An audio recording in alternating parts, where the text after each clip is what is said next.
Every state has its folklore, and the Hoosier state is no different. Home to lots of rural land, there are plenty of creepy Indiana urban legends regarding very old buildings, deserted roads, and remote cemeteries. If you live in Indiana, or ever find yourself passing through, you may want to visit some of these locations. Who knows? You may catch a glimpse of Black Annie in Boonville, or run into the Lady in Gray while stopping by Evansville's Willard Library. Ghost stories from Indiana often encompass the state's history. The Battle of Tippecanoe has supposedly left its mark on Battleground Indiana, and the state's association with the Underground Railroad has resulted in some lingering spirits. If you're looking for something to do in Indiana, browse this list and pay some of these locations a visit. The Willard Library's Lady in Gray. The Willard Library in Evansville, Indiana has long been rumored to house the eerie spirit known as the Lady in Gray, who some visitors have sworn they've captured in photographs. Some theorize she is the daughter of the former owner of this house turned library, Louise Carpenter, although no one knows for sure. Her presence is said to sometimes be accompanied by musky perfume, moving books, flickering lights, and faucets turning on and off on their own. Over the years, there have been many Lady in Gray sightings, and psychics even visited the library in 2007 and claimed they could confirm a ghostly presence. Police officers once arrived at the library when the security system went off and reportedly saw ghosts in the upstairs window. She has also appeared to library patrons in the elevator, and a local weatherman also claimed to have an encounter. The library sponsors ghost tours every year during October, so Evansville residents and visitors can get a chance to spot the Lady in Gray themselves. The Legend of Black Annie. A woman named Black Annie still walks the streets in Boonville according to legend. She supposedly died in a house fire in the 1930s and appears to visitors as a figure dressed in black. On occasion, she's been known to jump on people's cars. She is also spotted wandering the cemetery where she is buried and haunts the still existing remnants of the house that burned down with her in it. So many people have witnessed her haunting that the town organized an event around her called the Black Annie Walk. 100 Steps Cemetery. Nestled between Brazil, yes, that's actually the name of a town in Indiana, and Terre Haute, in the unincorporated community of Cloverland, sits the cemetery known to locals as the 100 Steps Cemetery. This cemetery is famous for the haunting legend behind it. In fact, according to the legend, a visit to this cemetery could successfully tell you how you will die. Freaked out yet? There's more. In order to find out your fate or investigate the paranormal happenings in this cemetery, you first need to visit on a night so dark that you can't see your hands in front of you. You must proceed up the cemetery's famous stairs, counting each one until you reach the 100th and final stair. Upon reaching the top, you're meant to then turn toward the cemetery's open field, where you'll be greeted by the ghost of the cemetery's original undertaker. The undertaker will not speak, but it is rumored he will show you a vision of your death. From there, you must proceed down the steps. If you do not count the same number of steps as you did before, then it is believed you will die in the way the undertaker presented to you. If you do reach the same number, then your death is still a mystery. Others have tried to cheat this process by walking alongside the steps at night, but many claim attempts to do so are thwarted. A phantom presence allegedly pushes down those who attempt to walk up other ways, and many claim a red imprint, thought to be the mark of the devil, can be seen on these people's backs for days afterwards. While there are different variations of this legend floating around, this one appears to be the most consistent. So what do you think? Are you daring enough to walk through this creepy cemetery at night and take the challenge? Mount Zion Cemetery. According to legend, Mount Zion Cemetery in Van Buren Township, Indiana is haunted by a murder victim. The story claims a man named Dan Guthrie was murdered in Henryville, and his body was dumped in a shallow grave at the corners of Cemetery Hill and Pixley Knob Road in order to cover up the crime. Once his grave was discovered, he was reburied in nearby Mount Zion Cemetery. That hasn't kept him from haunting his original gravesite, or from crying out late at night from his new cemetery plot. Ghost hunters once placed a tape recorder on his headstone and captured a man's voice repeating, "Help me!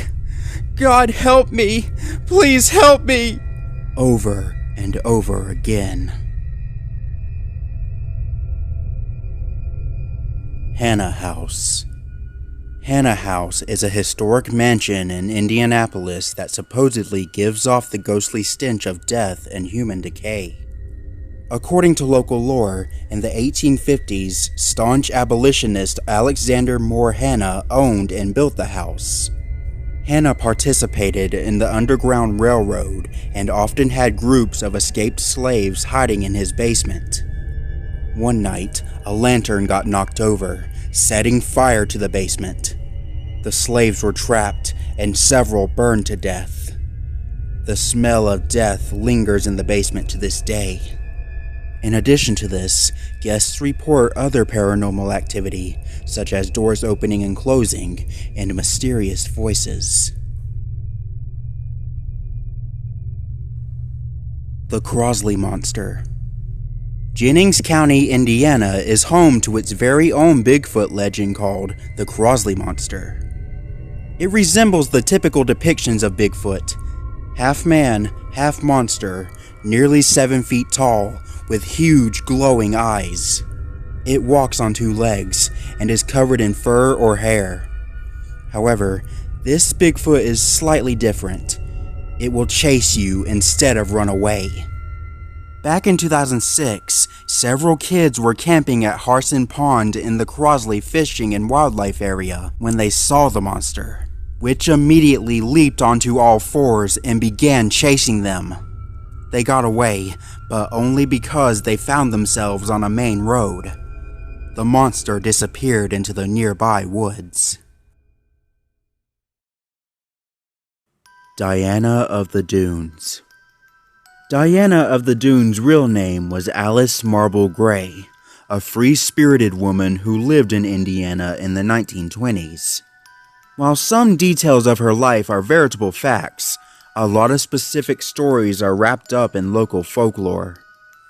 Gray was known as a free spirit throughout her life, but her reputation as a nonconformist really took off when she moved to a remote location near Lake Michigan at 35 and chose to live off the land in an abandoned shack. The area is now known as Dune State Park. It was there that she met fellow recluse Paul Wilson, and the two began sharing a shack and may have married.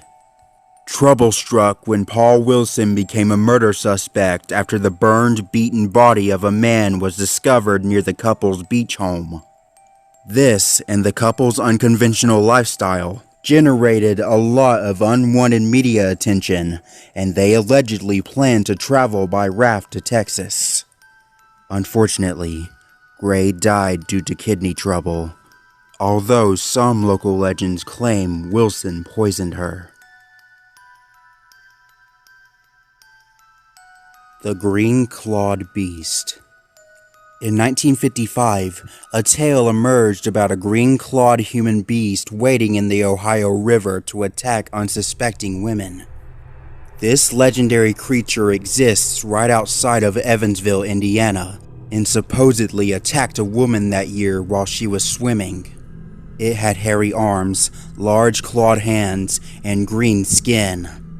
It grabbed at the woman, trying to pull her under several times before she managed to scare it away with a huge splash. She was left with multiple wounds, including a green stain shaped like a human hand. Incidentally, this occurred on the same day as the famous Hopkinsville goblin sightings. This was an incident in Kelly, Kentucky, in which a family reported seeing flying saucers and goblin-like creatures outside their rural home. Some believe the Ohio River creature was an extraterrestrial related to the Kentucky goblins, which likely arrived on Earth the same day. The Witch of Devil's Hollow. Devil's Hollow, located in Fort Wayne, Indiana, is allegedly home to a witch's house that you'll want to avoid. The remains of a house with a long chimney is located on a hill deep in the woods on Cedar Canyon Road. According to local lore, a reclusive old woman once called the house home. Teenagers began gathering near her house due to its secluded location to have parties and hook up, free of parental supervision. The old woman began spreading rumors she was a witch in hopes of scaring off the troublesome teens, but the plan backfired. A Fort Wayne resident burnt her house to the ground out of fear of the occult and witchcraft, killing her. No one was ever caught or charged with the crime, and her spirit supposedly still haunts the grounds. Like any urban legend, there are some variations. In some versions, the woman actually was a witch and cursed a group of teens who slowly died via various means. Eventually, the teens decided to burn the witch alive. However, her body was never recovered, and some say the witch is actually immortal and still roams the grounds. Dogface Bridge. An old bridge in St. Pierre, Indiana is allegedly a hotbed of paranormal activity. According to legend, back in the 1950s, a honeymooning couple was crossing this bridge when a dog ran in front of their car. They swerved to avoid it and were killed when their car ran off of the bridge. Visitors have reported many apparitions near the bridge, most notably appearances of a female body with a dog's head. You can also sometimes hear sounds of dogs howling and growling in the area. The Ghost of the Embassy Theater. Fort Wayne's Embassy Theater opened in 1928, and since the 70s, visitors reported paranormal activity. The ghost is allegedly of the much-beloved stage manager Bud Berger, who worked in the theater throughout the 30s and 50s, and even lived there for a time. His ashes were spread on the roof when he died, which apparently caused his spirit to latch onto the building. Many spirits have circulated over the years. Guests have claimed to see ghostly entities, and there has been other paranormal activity, like lights turning on and off, and mysterious phone calls. The Barbie Hotel. Back in the 1920s and 30s, the Barbie Hotel was a very popular hotspot for members of the mafia and old Hollywood celebrities. Both Al Capone and Rita Hayworth stayed there on occasion. According to local lore, the hotel is haunted by the spirit of its famous and infamous guests. Visitors report seeing orbs and seeing the ghost of Rita Hayworth. Many guests also hear the voice of a woman screaming. This is supposedly the sound of a woman who was murdered by her gangster boyfriend in the hotel. Battleground Indiana. The aptly named Battleground Indiana is home to the Tippecanoe Battlefield Memorial and Museum, on the very spot where the battle once took place. Supposedly, many locations near Battleground are haunted by the spirits of those killed in combat. Gravestones are said to move around in the nearby Harrison Cemetery, and ghosts and flashes of light appear on Hamilton Road.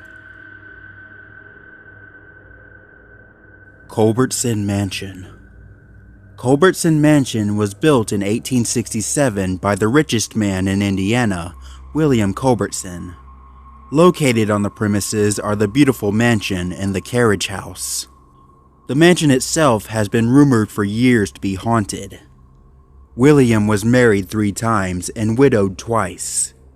It is said that his third wife was not a good or loving mother to her stepchildren, and William's second wife haunts the property to protect her children from their mean stepmother. The mansion is open for tours for those who want to see the beauty of the house and maybe catch a glimpse of its previous inhabitants. Due to years of rumors, the carriage house was converted into a haunted attraction called, literally, a haunted house. The storyline for Literally a Haunted House goes as such. The carriage house used to serve as the servants' quarters and house the Culbertsons' horse and buggy. In 1888, lightning struck the carriage house, causing a horrific fire that killed every living thing inside. The carriage house remained empty for many years after being rebuilt because the new servants refused to live there. They claimed it was haunted by all the souls who perished in the tragic fire. In early spring of 1933, Dr. Harold Webb and his family moved into the carriage house. The house was used as the family's home in Dr. Webb's in-house practice. All was well until the Webb children started to tell of a dark man entering their bedrooms at night. The stories were dismissed until the sounds of chains clanging, screaming, and horrible smells would come up through the floor from downstairs. Dr. Webb searched the downstairs on numerous occasions, but claimed he found nothing unusual. During all the happenings, Dr. Webb started to become agitated and angry. His unpleasantness caused him to lose most of his patients. When several of Dr. Webb's patients went missing, the local police started to investigate him. In September of 1934, a patient of Webb's arrived for an appointment, only to find the door locked. After several days of no activity on the premises, the police broke into the home with a warrant. What they found was unspeakable. Everywhere the police looked, they saw the remains of Webb's victims. His daughter had been stabbed repeatedly, his wife beaten to death, and his son was skinned. Upon further investigation of the house, they found that the downstairs held secret passages and rooms. Webb had been doing experiments on his patients. The bones and remains of his tortured patients were strewn everywhere. Some of them were so disfigured, the police questioned if they were actually human remains. Whether true or not, it makes for one scary story.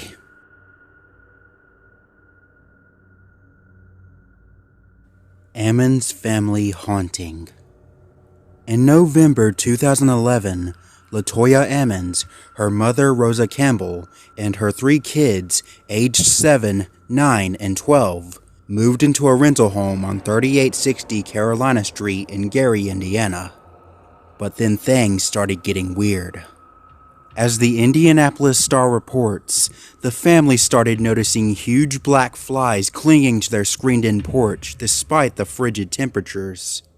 They tried to kill the flies, but the bugs always came back. Then, they started hearing footsteps. On many late nights, both Ammons and Campbell reported hearing movement from the basement, as if someone was walking up the basement stairs and creeping into the kitchen. But there was no one there. And even once they locked the door connecting the basement and the kitchen, they continued hearing the ghostly steps.